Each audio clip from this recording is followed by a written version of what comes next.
বন্ধুরা, তোমরা সকলে কেমন আছো? আমি তো খুব ভালো আছি। তোমরা পুজোতে কেমন আনন্দ করেছো? কোথায় কোথায় ঘুরতে গেছো? কিভাবে তোমাদের সময় কেটেছে? এগুলো আমার খুব জানতে ইচ্ছে করে এবং আমারগুলো তোমাদের সঙ্গে শেয়ার করতে ইচ্ছে করছে।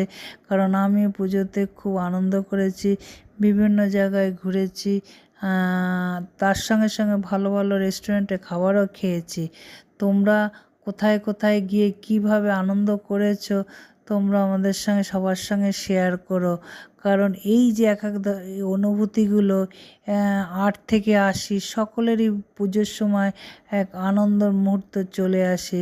সেগুলো হয়তো যখন আমরা একটু আমাদের বয়স হবে তখন সেগুলো হয়তো চোখে না দেখতে পারলেও কিন্তু বা নিজে না করার ক্ষমতা থাকলেও এইসব যদি ভিডিও দেখি তখন আবার আমাদের মনে পড়ে যাবে পুরনো দিনের কথা। তাই বন্ধুরা, যতটুকু সময় আছে সুস্থ সবল থাকো, তাতে যেন জীবনটাকে আনন্দ করো। আর এই উৎসবের মুহূর্তগুলোতে যেন খুশিতে আনন্দে ভরপুর থাকে তোমাদের জীবন। আর সেইভাবে তোমরা এগিয়ে চলো সবাই